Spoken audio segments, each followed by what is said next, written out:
会有人住啊？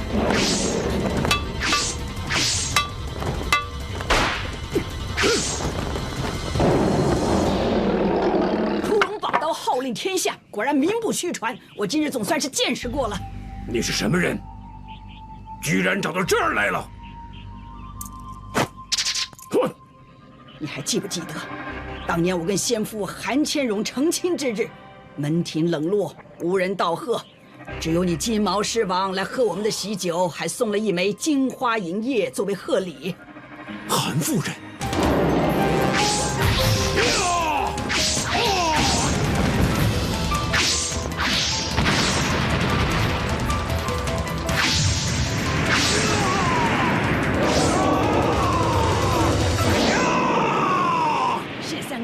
你这么激动也没用啊！人死不能复生，你的义子张无忌……张无忌怎么样了？他现在究竟生死如何？自从张翠山夫妇死了之后，江湖上的人不断为了要打听你的下落，千方百计要抓到张无忌。结果怎么样？我无忌孩儿怎么样了？幸好上天安排他遇到我，我从群雄手中把他给救出来。 我无忌孩儿他尚在人间，那他现在人呢？我既然知道很多人想抓他，当然要把他安置在一个很安全的地方了。你为什么不带他来见我？我躲在冰火岛这么多年，就是要找出屠龙刀的秘密，号令天下。到时候，我就会回中原找无忌。 韩夫人，你既然来这儿找我，为什么不带我的无忌孩儿来？婆婆，谢三哥，你大仇未报，要杀成坤，你也不想一辈子留在冰火岛吧？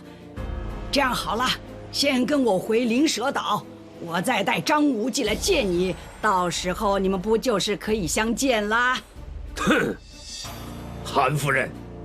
你我相识的日子也不短了，依你的脾气，绝对不会千里迢迢来到冰火岛，只是为了告诉我无忌孩儿的消息。你要怎么样才肯带无忌孩儿来见我？尽管直言。不愧是聪明的狮子，虽然双目失明，心中依然雪亮。不错，我有一事相求。 就是想借你的屠龙刀一用。韩夫人，我早就已经猜到，你是为了屠龙刀而来。只可惜，这20几年来，我日积研究，还是无法看破屠龙刀的秘密。什么号令天下，只是空话。我借用屠龙刀。 并不是想号令天下。当年我败在峨眉灭绝师太手中，只因为他有倚天剑，所以我想向你借把屠龙刀，再跟他比试。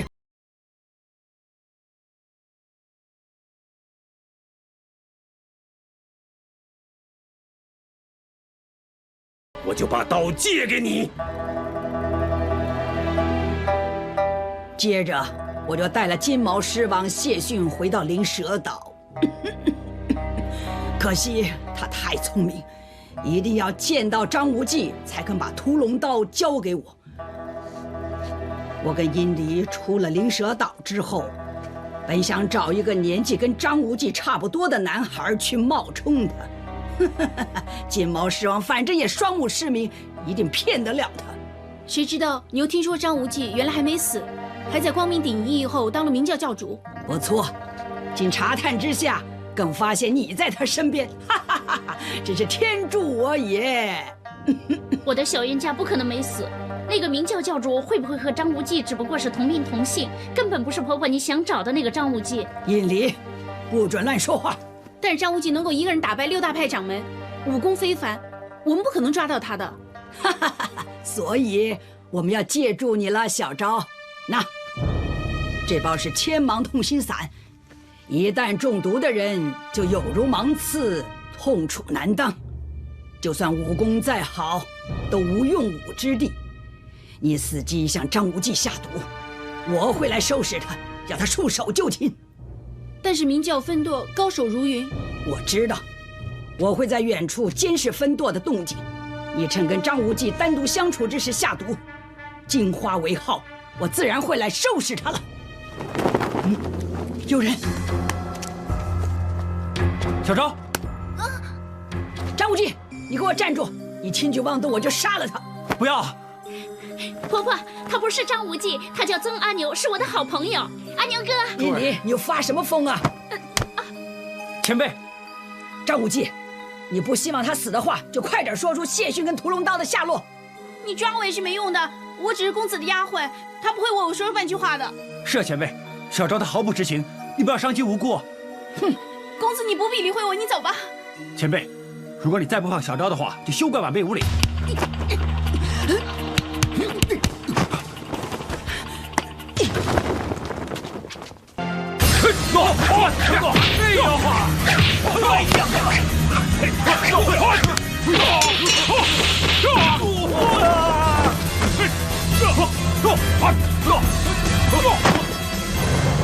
义父，哎，行事凶险，要是你突然这么跑出去，只会叫他分心。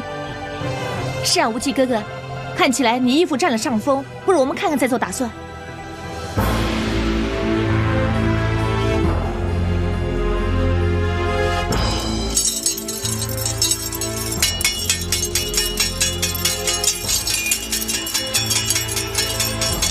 好 baby， 不用怕，还有老太婆在。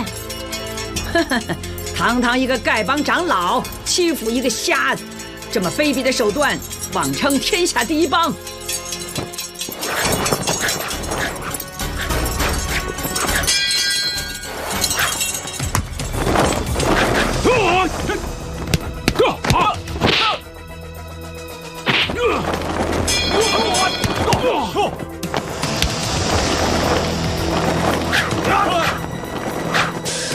是你出马的时候了。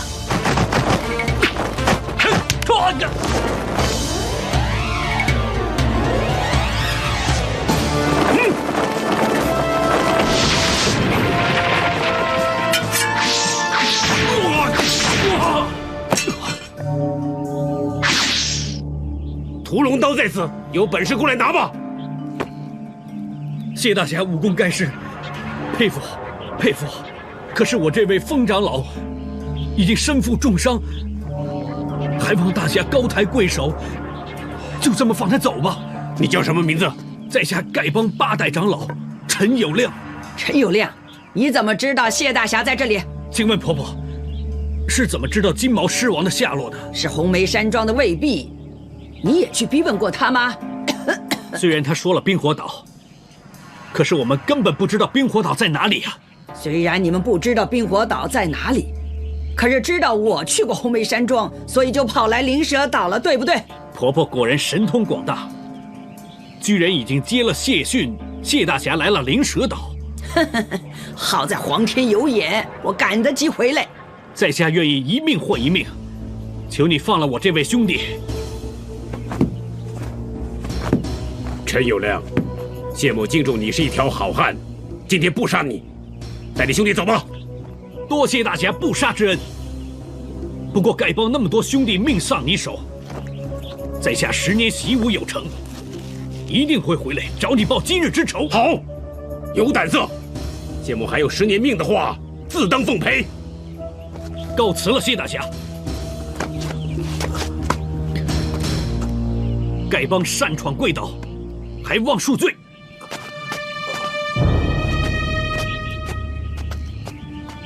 这个奸徒果然用心良苦，善用心计。我看以后见到他要加倍小心。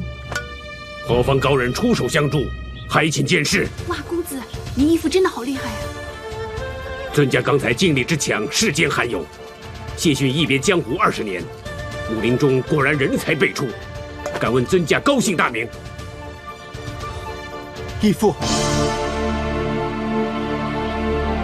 义父，孩儿不孝，不能够早日来接你，连累义父想为丐帮恶贼所害。你叫我什么？义父，我是你的孩子无忌，你再说一遍。五行之气调阴阳，损心伤肺催肝肠，葬离京师一恍惚，三焦其逆魂飞扬。义父，你教无忌的七伤拳口诀，无忌永远都不会忘记。你真是我的孩子无忌。无忌，义父，你记得吗？6岁那年在冰火岛，无忌一时任性，引起一场雪崩，连累义父为大雪所埋。记得，记得，孩子。义父，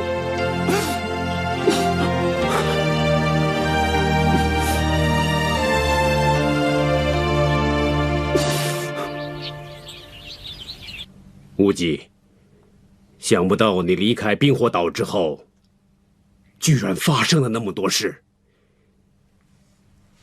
明教护教法王谢逊参见教主。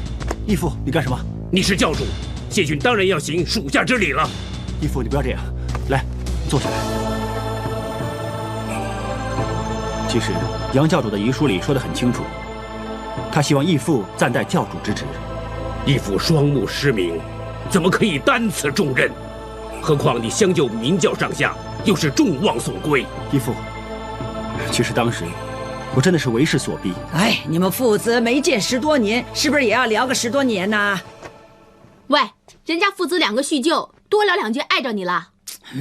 谢三哥，你有言在先的啊！你说要是我帮你找到你的孩子无忌，你就借我屠龙刀一用。这样吧，现在你把刀借我用用，你们2个爱聊多久，我绝对不管。义父，他根本就不怀好意，想利用我来威胁你。幸亏机缘巧合，得小昭之助，我们才没中他的阴招，还将计就计，引他带我来见你。可是到现在，小昭和周姑娘还是中毒未解。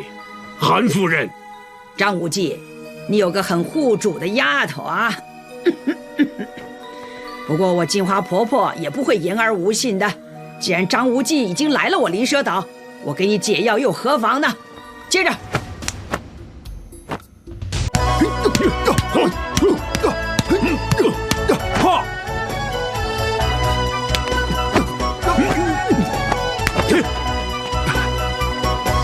义父果然宝刀未老。义父不是老糊涂，你让义父，难道义父不知道吗？对不起，义父。说什么对不起？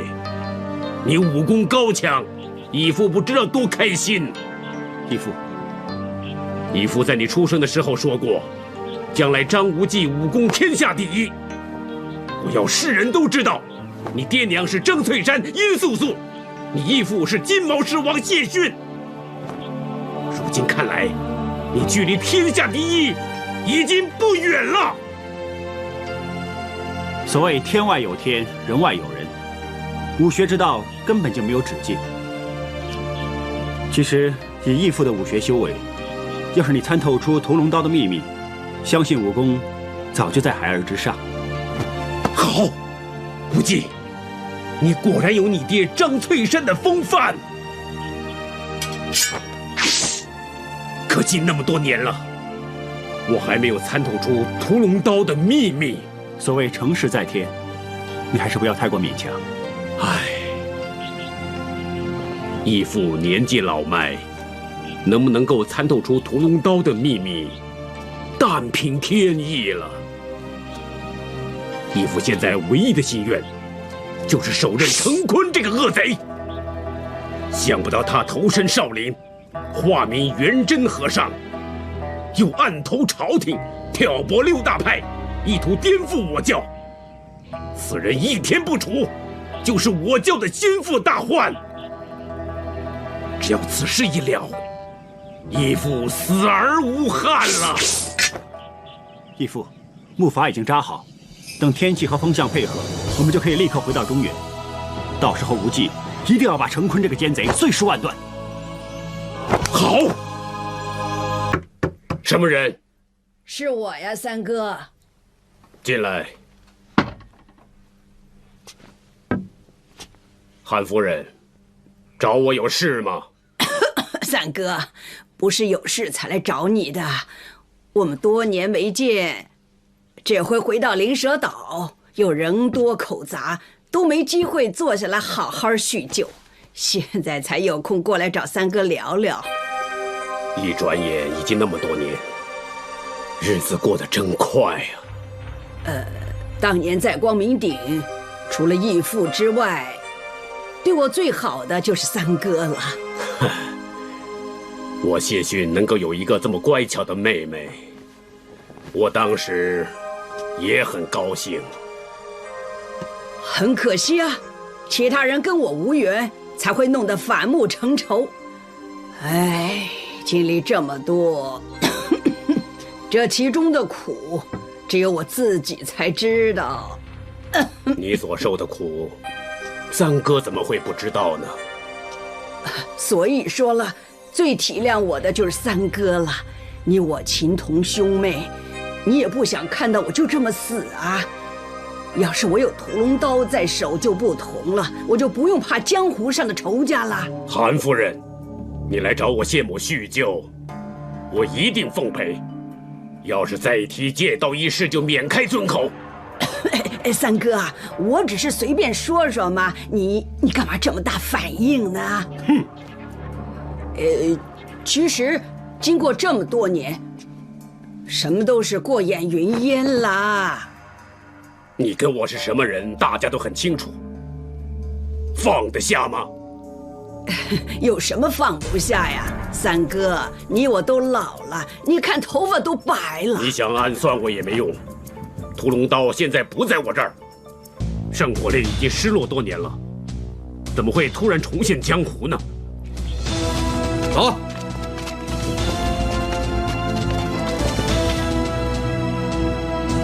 阿牛哥，你们放开我！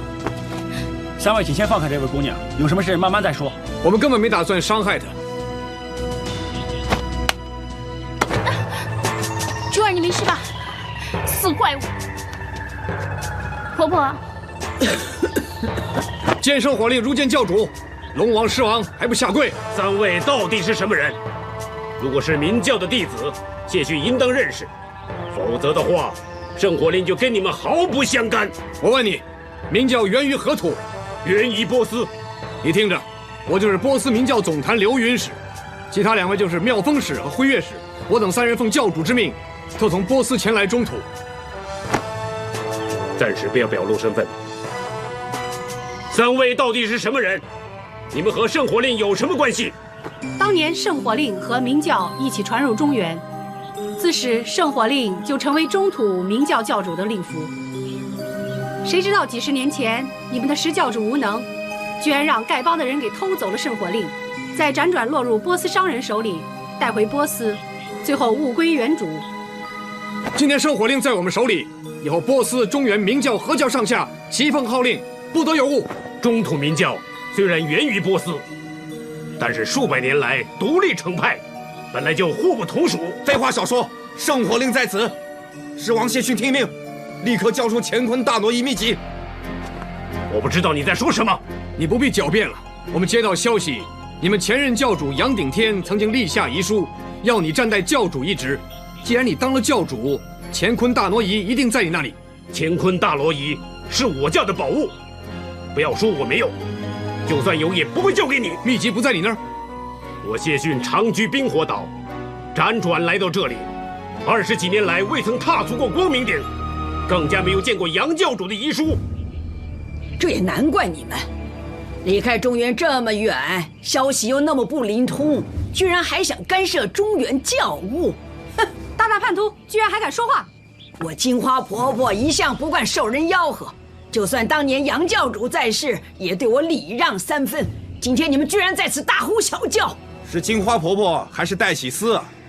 你的乔装功夫还真厉害，我们要不是事先查得一清二楚，也想不到你就是紫山龙王戴以思。我不知道你们在说什么，江湖上无人不知我就是金花婆婆。哼！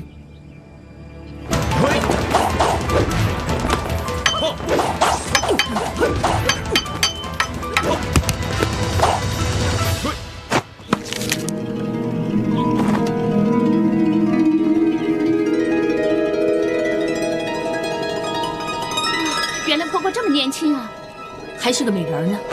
哼，戴启思，现在还敢不承认吗？哼！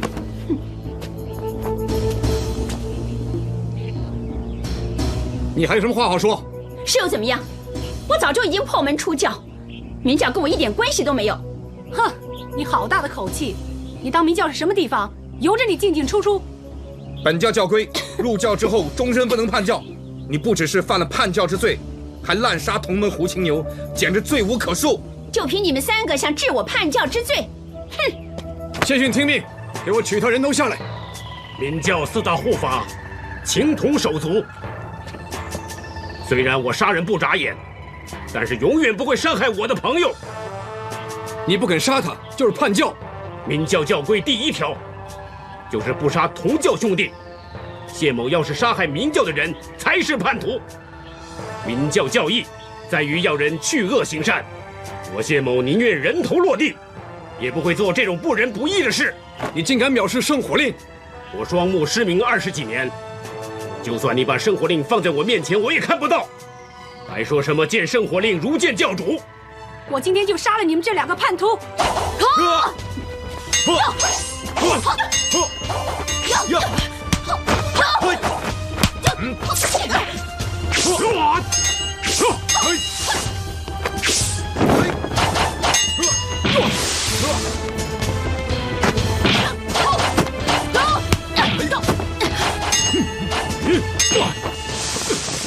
义父，你歇会儿，让我来。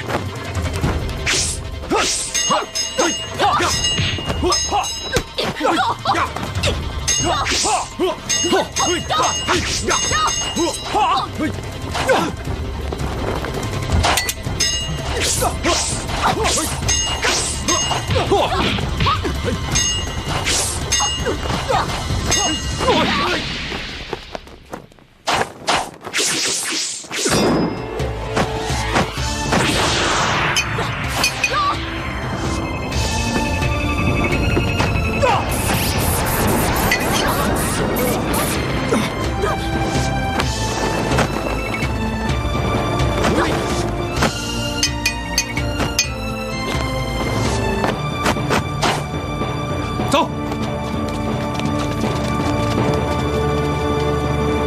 你没事吧？没事。义父，你没事吧？没事。回去再说吧。好。无忌，跟我进来。是，义父。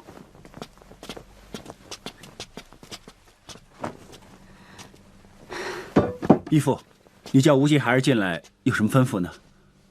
你立刻收拾行装，离开灵蛇岛。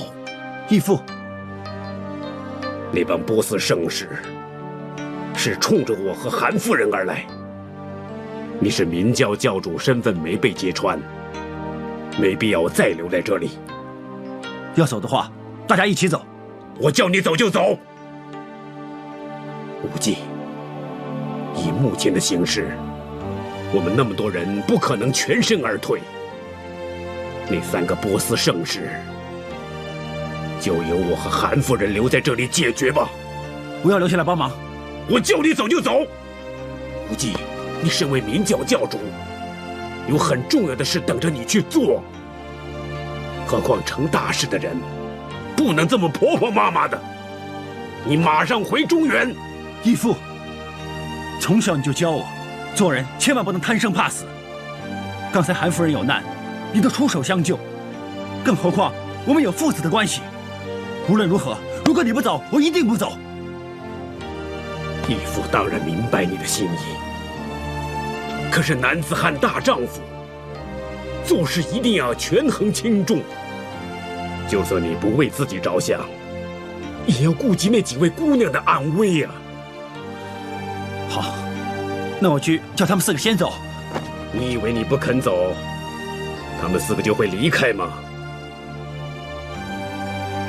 义父的眼睛虽然瞎了，可是心没有瞎。那几位姑娘对你不是有情就是有义，所以你更加要为他们着想。好了好了，终于可以走了啊！谢前辈果然是英明过人，有牺牲小我完成大我的精神，是一个真正的英雄。大敌当前，我们真的就这么走了，留下2位前辈在此孤立无援啊！你别多管闲事了，谢前辈这么决定，自然做好打算了。周姑娘啊，谢前辈身经百战，心里自有部署。我们留下来可能会成事不足败事有余，反而会拖累2位前辈。我们还是听无忌哥哥的话。连你也这么贪生怕死？你们武林中人不是最讲究什么江湖义气吗？亏你还是什么名门正派峨眉弟子。那你留下来又可以帮上什么忙？好了，大家不要再争论下去了。我已经答应了义父要送你们回中土。赵姑娘，麻烦你进去收拾一下，我们很快就要启程。好，本来就不关我的事，我再说下去也是枉做小人。我去收拾包袱啦。公子，我想，你想怎么样？我想摘些果子给大家吃。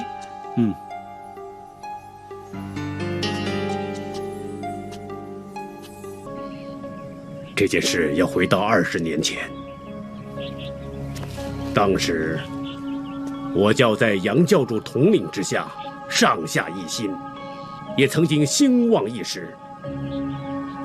有一天，来了几个波斯胡人，他们带同戴启思来到光明殿。我爹是波斯明教进山使者，当时的教主祭祀说希望我回归故土，学习中原的武功，才派我回中土，还亲自修书给杨教主，请他照顾我。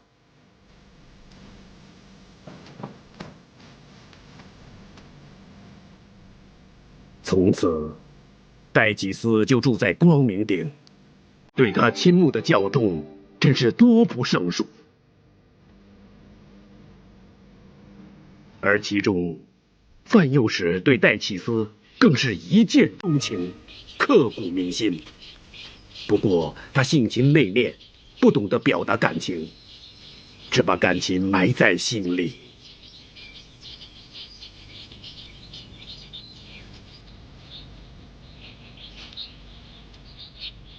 范幼时，戴启思，你一直跟着我，是不是有事啊？这附近一带经常有毒蛇出没，我怕你有危险，所以在下并非想打扰姑娘赏花的雅兴，请姑娘别见怪。谢谢范幼时关心。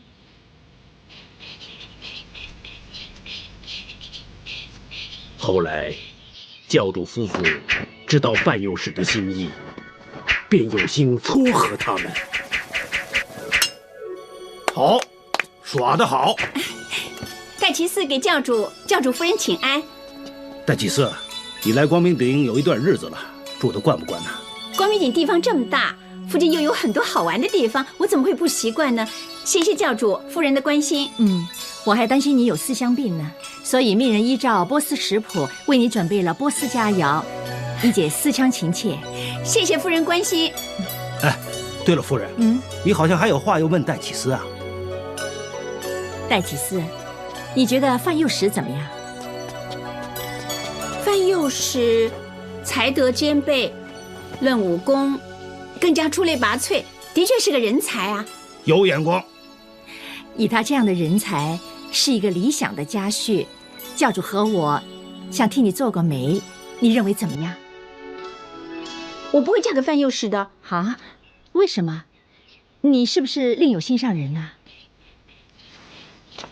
戴启思，谢谢教主夫人一番美意，可是戴启思根本没想过要嫁人。傻丫头，女孩家早晚都要找个好归宿，落叶归根的嘛。是啊，你不喜欢范幼时啊？范幼时智勇双全，是一个好人，可是戴启思根本没想过要跟他结为夫妇。如果教主跟夫人一心想为范幼时撮合良缘，请你们另觅人选。既然你都称赞范幼时了，为什么不尝试跟他相处一下？也许相处了之后，你会喜欢他呢。多少女儿家日盼夜盼，都希望觅得一个家婿。要是你不想这么快成亲，婚期可以慢慢再说呀。教主夫人，戴启思心意已决，戴启思不会嫁给范幼时，更不会嫁给任何人。要是你们再逼我，我宁愿一死。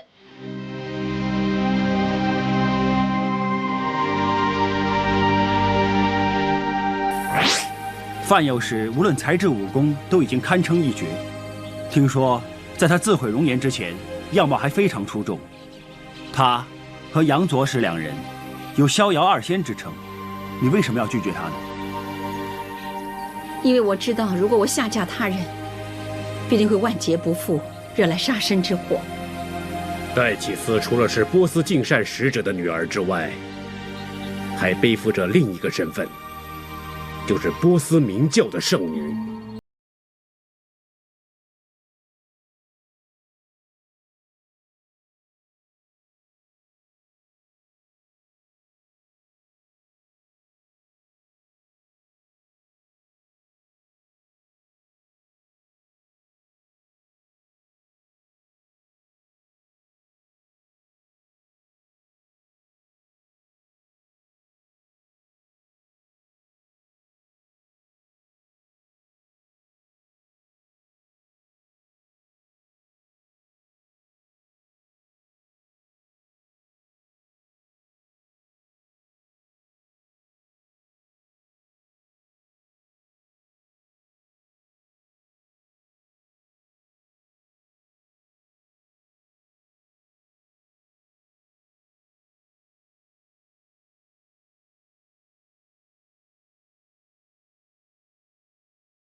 这一关，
爹呀，不如就让女儿代父出战，跟这位韩少侠一决雌雄。爹，人家有个好儿子代父报仇，难道爹就不能有个好女儿代父比武吗？上一代归上一代，下一代归下一代，不要乱了辈分啊！乖女儿，你的心意爹心领了，可是爹不想你牵涉到这件事。爹，难道你忘了女儿从小在海边长大，精通水性吗？韩谈比武，我未必会输给这位韩少侠的。这位姑娘要代父决战，在下并无异议。可是姑娘要是输了的话，杨教主仍然要在先父这把匕首面前磕3个响头。那要是输的是你呢？那么要杀要剐，就由这位姑娘决定。好，明日午时，碧水寒潭。一言为定。戴启思，你太鲁莽了。戴启思自从来了光明顶之后，一直得教主跟夫人待我有如亲生儿女般的看待，无以为报。明天就让我来应付韩少侠了。教主请放心，戴启思绝不会有负教主声名，更不会有辱明教声威。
快放绳索救人！是。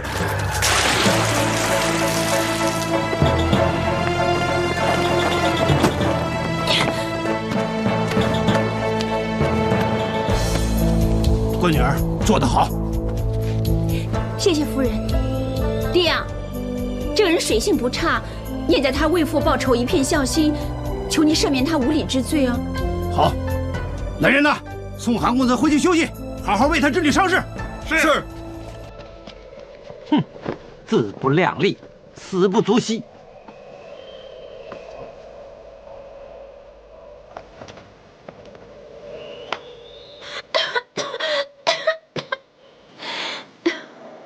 干杯！干杯！干杯！干杯！干！戴祭司，你今天为我出战，打败韩千叶，保我明教威名，真是功不可没呀！没错，我们一块敬戴祭司一杯。好，干杯！干杯！干杯！干杯！真没想到，戴祭司是个千依百媚的姑娘，水底功夫如此了得。教主，你这个好女儿，一个能抵别人10个。夫人，你太过奖了。你还叫我夫人，我想你做我女儿都想疯了。教主，你意下如何？好，当然好了。戴祭司，你上回叫我一声爹，不能收回去了。我们想收你为义女，你不会嫌弃吧？哈哈哈哈哈！教主和夫人收了这么乖巧的女儿，真是可喜可贺。女儿拜见义父义母。喂，教主，戴祭司立下大功，理应受到封赏。说得对，戴祭司，你护教有功，今后就名列护教法王之一，和白眉鹰王、金毛狮王、青翼蝠王并驾齐驱。谢谢义父。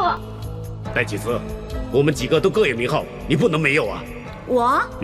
来人，我这个义母已经为你想好了，你素来喜欢紫色，就赠你紫山龙王这个外号吧。谢谢义母。紫山龙王这个名号，非戴启司莫属啦。没错。别笑，你又笑人家了。大家敬我们的紫山龙王一杯。谢谢，谢谢大家，谢谢义父，谢谢义母。今天这么高兴，大家一醉方休，干！干杯！干杯！其实论武功，论才智，我实在比不上其他3位护法，只不过是承蒙3位兄长的爱惜，才让我当4大护法之首。你太谦虚了。当年你所立下的大功，已经把我们3个过去的功绩盖过。我们都佩服你是女中豪杰，拿你当兄弟，肝胆相照，是心悦诚服，让你排第1，绝对没有相让之意。原来是这样，所以4大护教法王才以紫白金青这样排名。自此之后，我们更加以兄弟相称。金毛狮王在4大护法之中名列第3，我就尊称他为3哥。那位韩少侠后来怎么样？他受伤了，伤得重不重？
你醒了。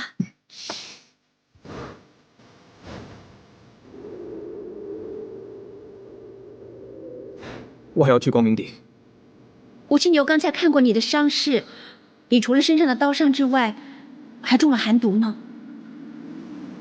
我比武输了，你不杀我，还找人医治我。如果在寒潭里，你不是稍一犹豫，输的人是我。输了就是输了，我报不了复仇，愧对我爹，还有什么话好说？胜败乃兵家常事，你不要再想那么多了，先把病治好再说嘛。你想干嘛？如果你不杀我，恕在家告辞。哎，你的伤势不轻啊，还是让胡青牛替你清除寒毒，等病治好再走了。我不要领你们明教的情。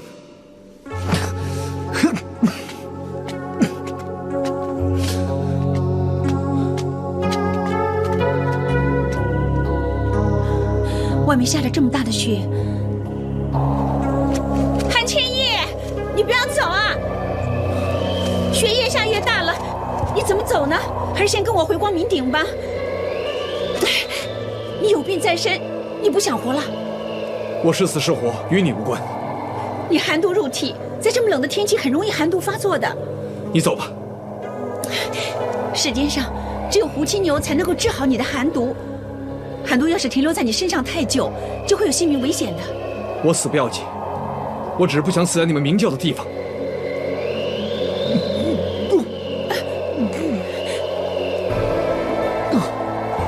千叶，韩千叶，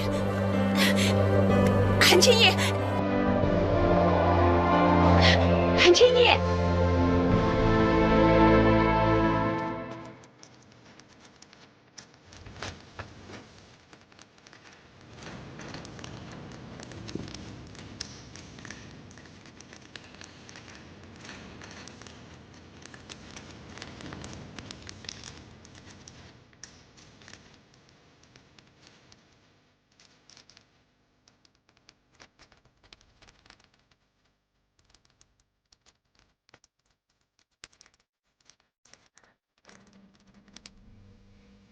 你要嫁给韩千叶？义父，我们两个情投意合，想结为夫妇。戴启思，你有没有想清楚啊？我已经考虑得一清二楚，义无反顾。难道你忘了，当日韩千叶前来光明顶是为了什么？他想对教主不利呀。不错，你身为护法，怎么可以嫁给本教的敌人？你不能嫁给那个姓韩的小子！我第一个反对！反对！反对！韩千叶跟明教为敌，已经是以前的事了。千叶答应了我，以前的事一笔勾销。哼，人心难测。当日他报不了复仇，可能不甘心，就利用你的感情，再对我们明教不利。韩大哥光明磊落，不会做这么卑鄙的事的。你对他着迷，当然这么说了。啊，那个姓韩的小子跟你吃了什么迷药啊？啊！你没证没据的，不要污蔑他人啊！大家是自己人，有什么事可以好好商量。这不是在商量吗？劝他不要嫁给那个姓韩的小子，免得将来我们明教毁在那姓韩的小子手里。从今以后，韩千叶就是我的丈夫，以后你们谁再侮辱他，就是跟我紫山龙王势不两立。戴祭司，你执意这么做，我也无话可说。你的终身大事，自己决定吧。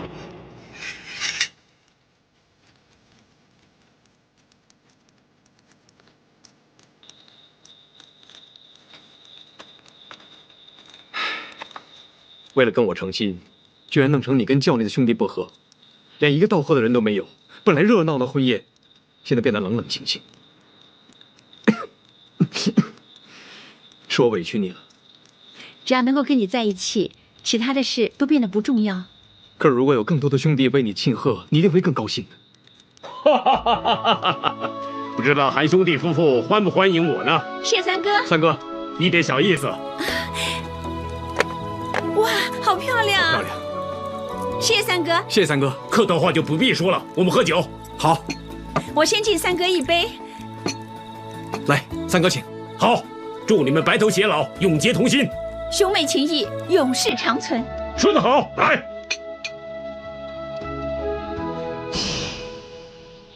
很多人会奇怪，为什么我不惜一切，一定要跟千叶在一起？老实说，连我自己也不知道。也许感情这2个字是没得解释的。问世间情是何物，只叫生死相许。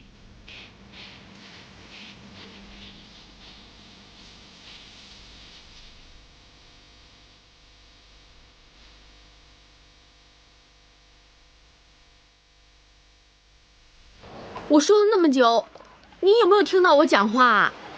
你想想看，以你一人之力，回得了中原吗？你花那么久不累啊？哼，你也知道我累了呀。你知道我累了，就不要再烦我了，好不好？哎，你的嘴巴从出海说到现在，你说的不累啊？我耳朵可听累了，乌鸦。珠儿啊，你先解开我们的穴道，让我帮你啊。难道我不想吗？可是我答应了阿牛哥，回到中原才能解你们的穴道。哎，阿牛哥有没有说不能回灵蛇岛？没有嘛。依我说啊，回去教训那3个波斯怪，太坏了，折腾了你一夜。我一定要警告他们，我们珠儿不是好欺负的。珠儿啊，你看，现在木筏左摇右摆的，要是突然一个大浪卷过来，我们就全都掉海里了。我可不想死得这么没意义，我宁愿回去跟他们同生共死，共同抗敌。你也不希望他们死在灵蛇岛吧？阿牛哥，珠儿，你再想想，你也不希望张无忌就这么死了吧？我不知道，我什么都不知道。要是你再吵的话，我就把你扔到海里，免得再烦我。珠儿，你冷静一点啊。那我叫你闭嘴，你不闭嘴，是不是把我的话当耳边风啊？珠儿啊，好，我就把你丢到海里，我也用不着这么累。紫山龙王和韩千叶成亲之后，是不是还留在光明顶？哼，要是我知道他们那么对我们夫妇，我们早就离开光明顶了。试问当初谁会想得到，事情会发展到这个地步？那到底出了什么事啊？由于教内大多数人对韩千叶存有偏见，所以他们成亲之后，彼此都没有来往。甚至后来，当紫山龙王提出要让韩千叶加入明教的时候，大部分的人都极力反对。所谓此处不留人，自有留人处。本来我们夫妇打算离开光明顶了，谁知道就在这个时候，异父异母又突然之间失踪了。教主夫妇失踪，光明顶上当场大乱。正当我们日夜四处寻找教主夫妇下落的时候，有一天，居然被我发现紫山龙王偷进密道。什么？是波斯总教派你来偷乾坤大挪移？乾坤大挪移虽然是从波斯总教传入中土，可是由于当年波斯总教曾经发生过分裂，乾坤大挪移心法早已失传，所以……可是你身为4大法王之首，应该知道没经教主许可私入密道，就是犯了教规。我当然知道了，可是你知不知道我这么做是有苦衷的？薛三哥，不瞒你说，波斯总教这次派我来中土，是另有原因的。你是波斯总教的圣女？据我所知，波斯总教历任教主向来都是由圣女所出任。为了维护圣女的贞操，所有被选为圣女者必须终身不嫁，保持处子之身。可是你却……那你又知不知道，身为圣女失去处子之身，按照教规会判以烈火焚身之刑。所以你就想偷取乾坤大挪移，将功赎罪。本来圣女完成使命，立了大功，便可以继承教主之位。可是我现在只是想将功抵过，以免一死。薛三哥，我可以对你说的话已经说完了，你怎么处置我，我都不会怪你。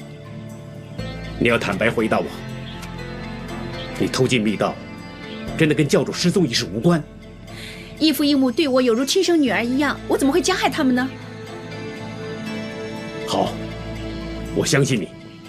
今天的事就当没发生过。不过你要答应我，以后不要再偷进密道，否则的话，恐怕我也保不住你。谢三哥的恩情，待启嗣莫齿难忘。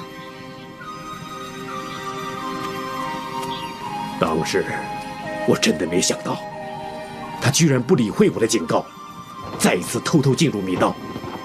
结果，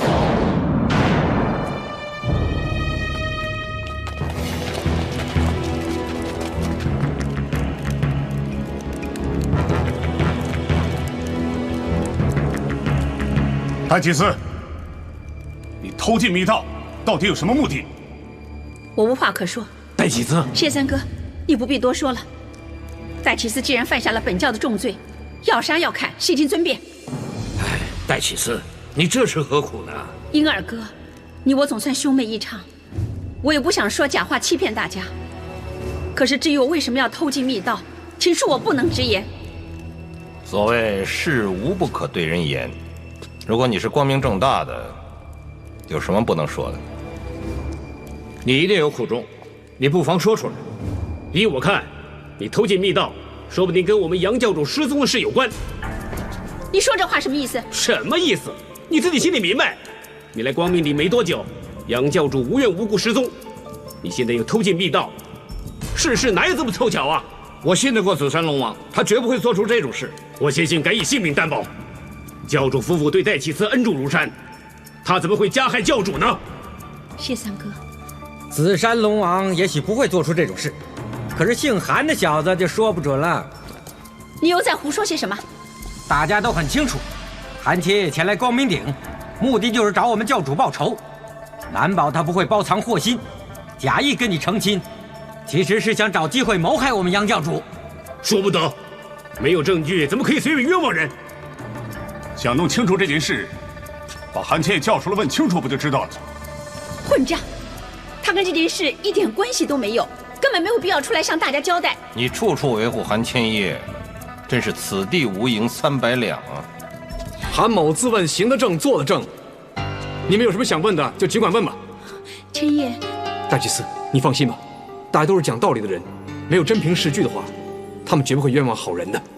你这是说我们无理取闹了？周军，有话好好说。韩兄，你自己站出来最好。我问你，我们教主失踪的事跟你们夫妇有没有关系？啊？韩某虽然不是什么英雄大侠，可是也不是什么反复小人。想起当日杨教主对韩某总算有个不杀之恩，韩某怎么会加害于他呢？好，就算教主失踪的事跟你们无关，可是紫山龙王偷进密道，证据确凿。依照教规，凡是未得教主同意而偷进密道，该当何罪？教中人和人等偷进密道，必须自断一臂。杨作事，紫山龙王虽然偷进密道，但是罪不至死，断臂之刑未免太重。有法不依，不服！不服！不服！法虽然这么定，可是紫山龙王在光明顶时日尚短，对于种种教规不是知道的很清楚。所谓不知者不罪，法外实行吧。范有时说的没错，依我看，还是罚他闭门思过吧。范有时、婴儿哥、谢三哥，你们对我的好意，戴启司铭记在心。既然大家都不相信我们夫妇，我们再留在光明顶也没有意思了。千叶，咱们走。你们就这么走了，未免太目中无人了吧？怎么，你们是不是想趁教主不在就为难我们夫妇啊？你们到底想怎么样？永谦，你说，明教教规第1条是什么？本教中人不得手足相残。难道你们想违抗教规，还不退下？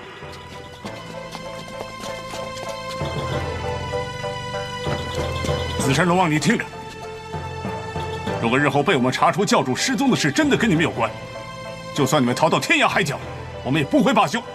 杨兄弟，大家都是自己人，何必做得这么绝呢？今天你们如此待我，戴启司铭记在心。不过你们放心，从今天起，我跟你们明教再没有任何关系，世上再也不会有紫山龙王。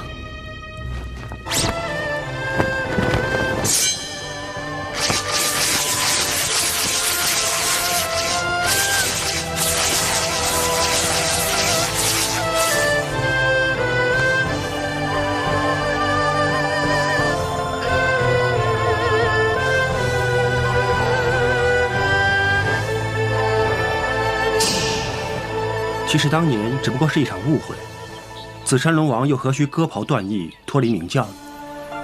不是我绝情绝义、舍心舍气同袍之谊，而是他们一口咬定说我们两夫妇存心谋害教主。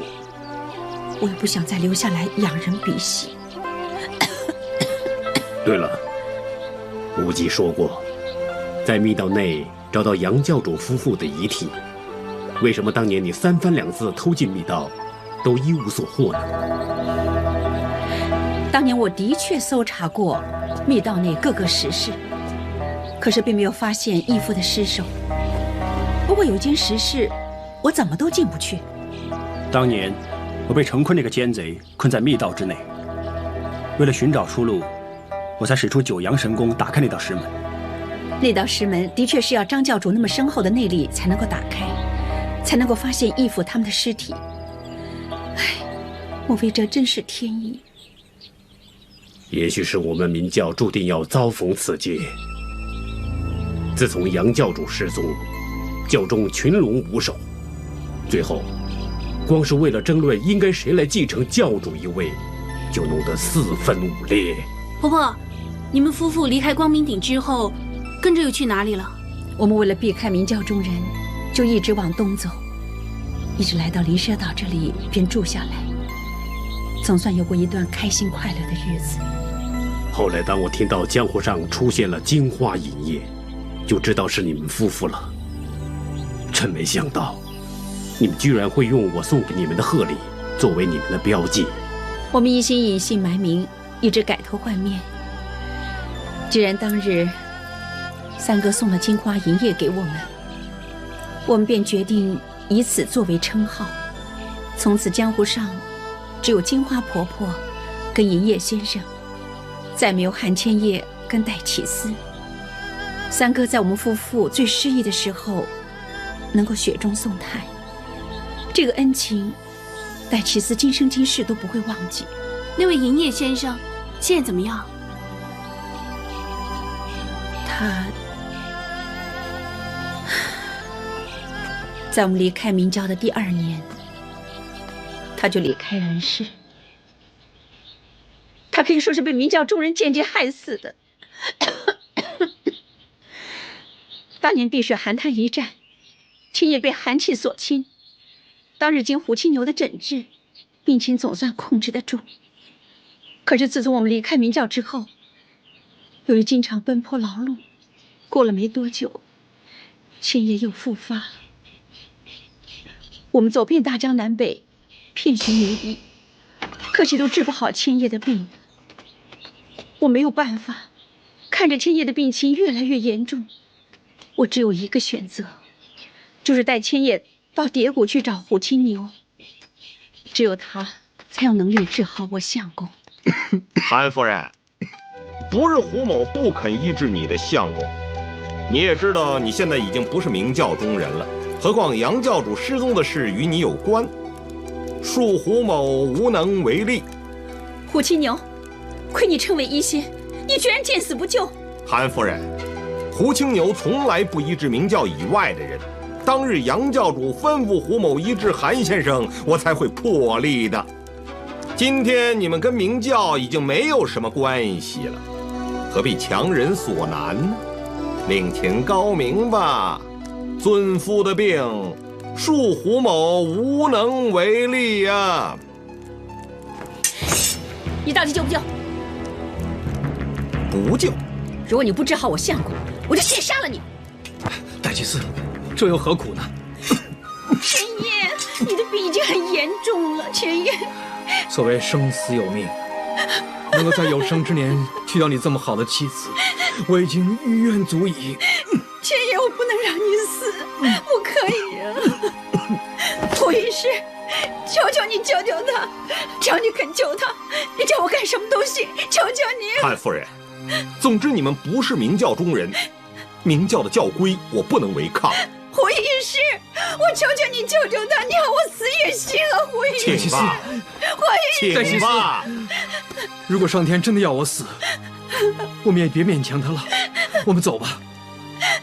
千叶，你不能死，你记不记得答应过我，你要看着我们的孩子出事，你不能死的。我答应你，我会留着自己的性命。我要亲眼看见我们的孩子出事，一定会的。我们走吧。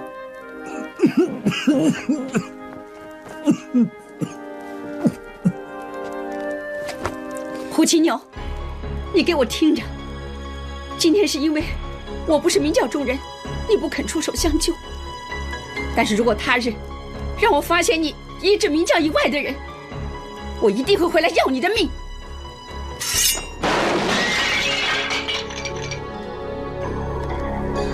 咱们走。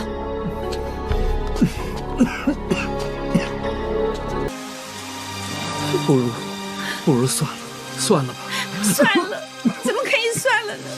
只要能够治好你的病，就算走遍大江南北，我也在所不辞。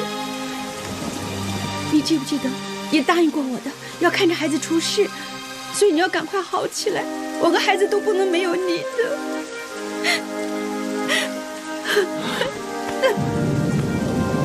戴奇斯，你说的没错，我一定好起来。我不只要看着我们的孩子出事，我还要看着他长大成人，出人头地，成家立室，开枝散叶。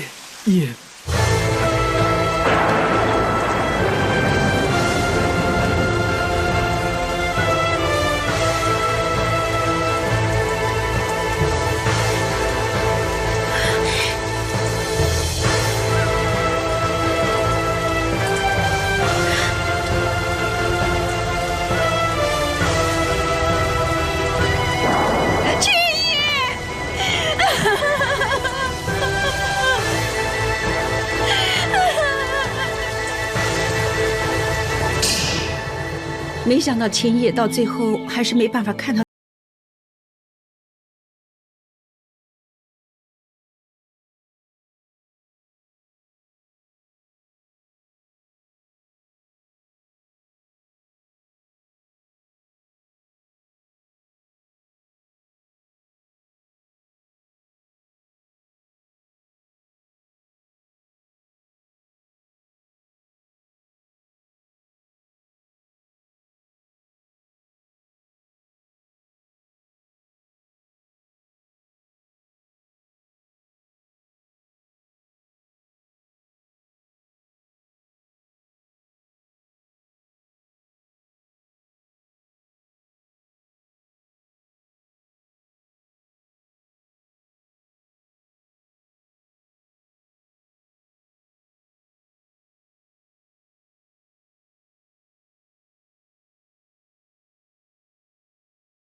就算我逃到天涯海角，他们也不会放过我的。无忌，昨天那波斯三使，他们的服饰跟我们中土明教的有什么不同？看起来也没什么不同。啊，他们的衣服上都有黑纱。黑纱？黑纱在波斯总教来说乃是丧服，莫非波斯总教的教主死了？可能是这样。他们才不远千里来中土找圣女，什么声音？大家快跑！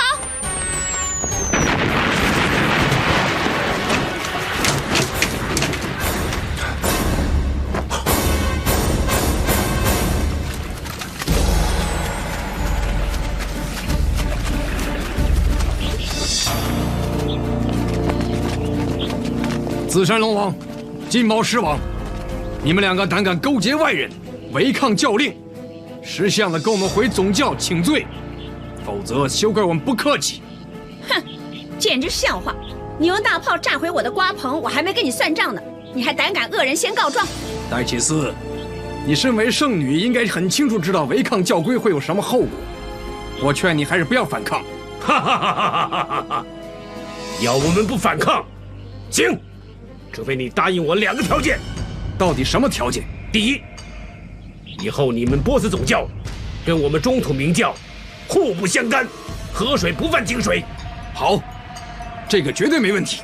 第二，你们要赦免圣女戴启斯失贞之罪，同时要保证以后不再追究此事。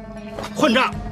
戴启斯所犯的乃是滔天大罪，怎么可以随便说赦就赦，说免就免呢？简直是，胡说九道！公子，什么叫胡说九道？一定是这个波斯人不熟汉语，以为胡说九道比胡说八道多了一道，是更加荒谬绝伦的意思吧？哼，那他现在岂不是胡说十道？一定是你抢走我的圣火令！你到底是什么人？他是我义子。怎么样？我那2个条件你答不答应？我平等王做人很公平的，你要是有本事打败我们3大宝术王的话呢，不要说2件，再多几件也答应。好，韩夫人，无忌，我们3个就见识见识3位宝术王的武功。三婶说你这小子武功很厉害，哼，就让我们亲自会会你。哼！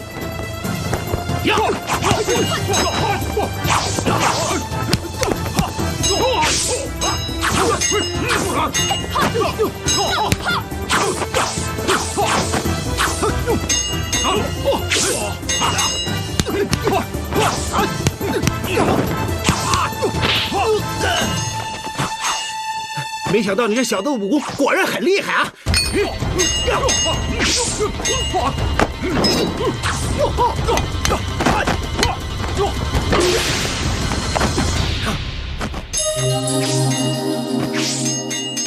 小子，看来你的武功不过如此，受死吧！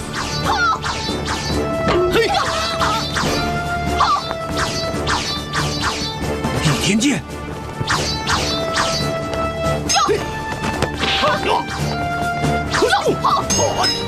周姑娘，季哥哥、牛哥、珠儿、周姑娘，你们怎么会回来？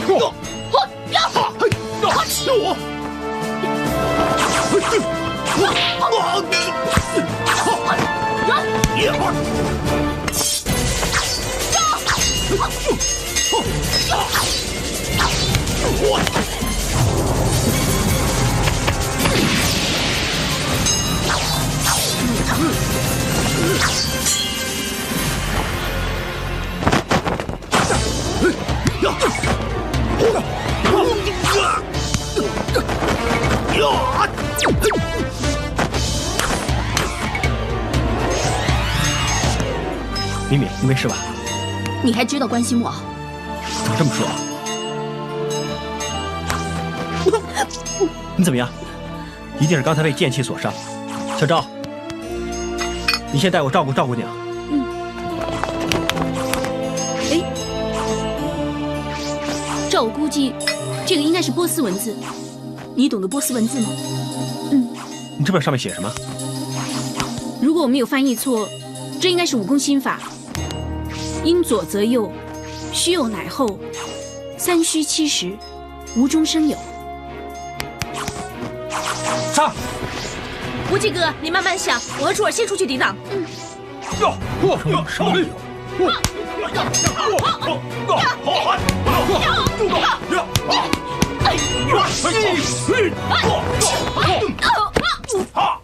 我懂了，难怪他们的武功那么奇怪，原来当中大有文章。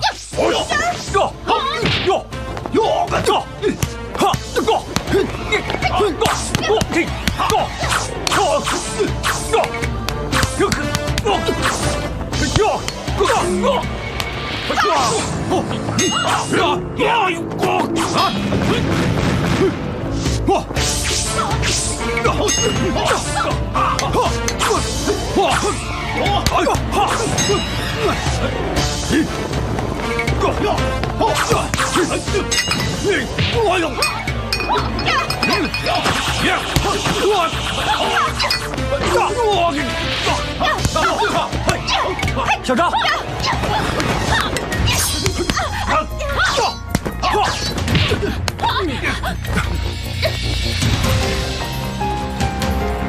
小子，如果你不想这位姑娘有事的话，立刻放了平等王。你们，哎，我看你们一定是搞错了，我们跟他不是很熟的，他有什么3长2短，不关我们的事。敏敏，你少说2句行不行？不过嘛，我们这位张公子最喜欢怜香惜玉，如果你们不想这位平等王有什么损伤的话，就先放了他。怎么办？哼，我告诉你吧，在我们波斯总教当中有300多位宝术王，平等王只不过是排行359。你要杀就杀，反正多他一个不多，少他一个也不少。哦，是吗？谢前辈，就麻烦您老人家把这个多一个不多，少一个不少的无畏人杀了吧。好啊。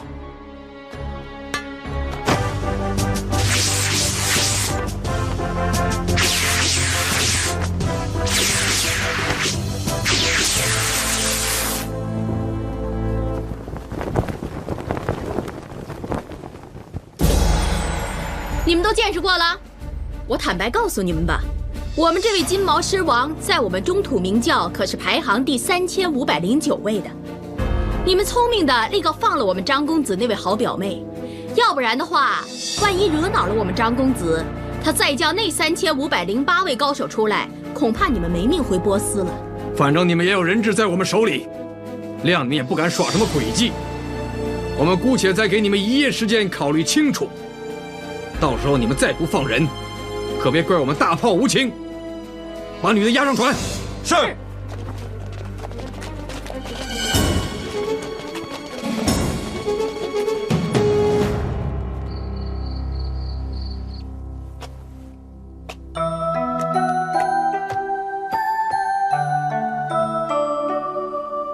你刚才干嘛那么傻？要不是我挡开你的剑，后果真是不堪设想。谁要你救我啊？你们是巴不得我死吗？怎么这么说？我怎么会要你死？你还说不是？你故意把人家扔到木筏上，让我漂流大海，死了都没人知道。我这么做无非是不希望你有危险。我不要你为我好，我不希望你出了什么事我不知道。你呀，你这个傻瓜，坏死了！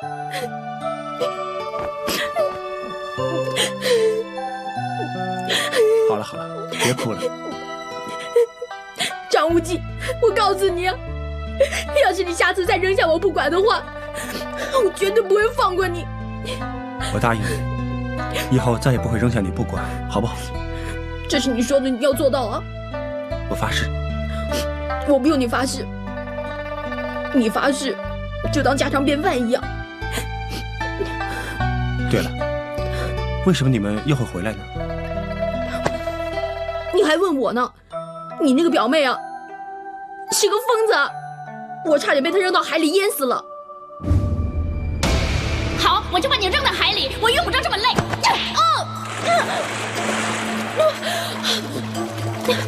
看你这个乌鸦还敢不敢多话，吵得我耳朵都聋了，烦死了！哼，我淹死不要紧，我只求你回去救张无忌，求求你！哼，你这个臭乌鸦，掉到海里还这么多话。就算你不当他是张无忌，那你就当他是阿牛哥，你也不希望你的阿牛哥死在灵蛇岛。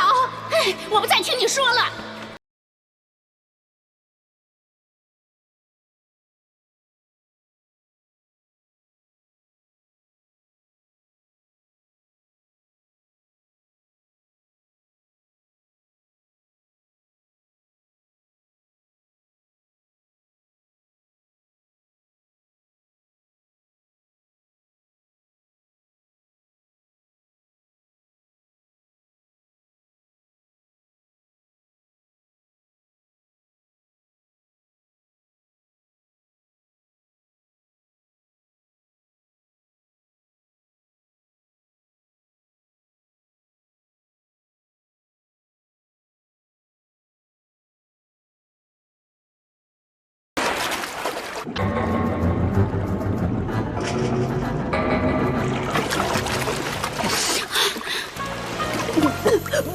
他醒了，他醒了，他醒了！快回去救张无忌，快回去救他，救张无忌，救他！全靠我3寸不烂之舌，要不然啊，现在恐怕当了龙王3太子的媳妇了。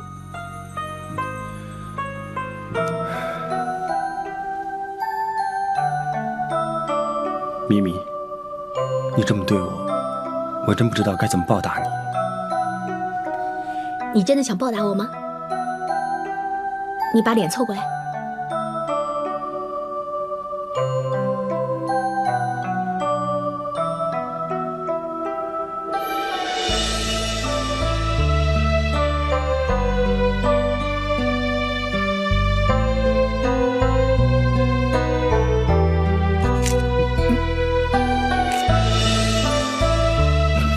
你干什么？我学你啊！当年啊，你咬过你表妹一口，你表妹一直记到今天。我现在咬你一口，我要你一生一世都记得我。被你咬得流血了，想不记得也不行了。谁叫你没心肝啊？我什么时候没有心肝了？你敢说没有？那我问你啊，为什么你刚才救人的时候要先救周芷若，不先救珠儿？说不出话啦？你敢说你不是重色轻友吗？谁长得漂亮就先救谁，珠儿长得丑就没那么幸运喽。无忌哥哥，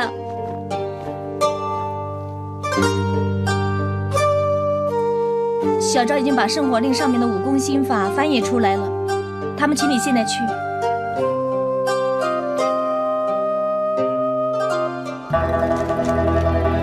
世间上居然有如此精妙的武功。无忌哥哥，要是你学会这种圣火令武功，不就可以打败他们了？你未免太异想天开了吧？想当年，我只是想学其中一个圣火令上的武功，就要花1年的时间，才有所小成。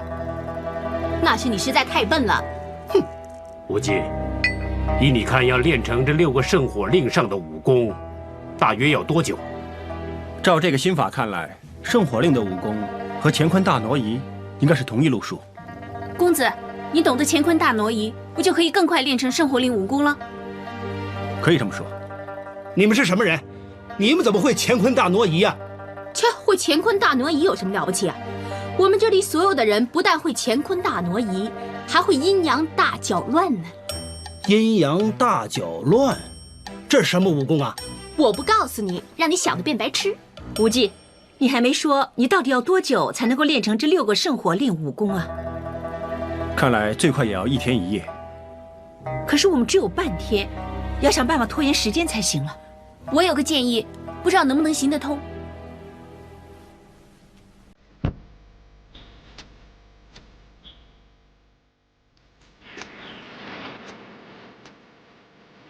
你一个人来，这是什么意思？其他人呢？都贪生怕死躲起来了。我们公子和狮王、龙王有点私事要办，暂时来不了，所以特命小婢前来，跟2位说声对不起。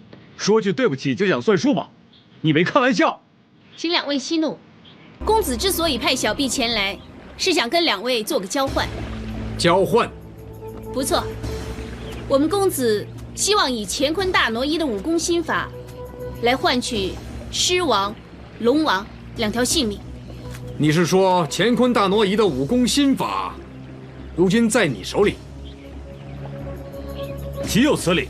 你这摆明了要耍我们嘛！乾坤大挪移心法并不在小婢手里，可是小婢有幸看过心法。要是2位答应我们公子条件的话，小婢大可以把心法默写出来。小心有诈，我自有分寸。好，我答应你们。要是你真的能把乾坤大挪移心法默写出来，我们便会放过紫山龙王和金毛狮王。点关注不迷路。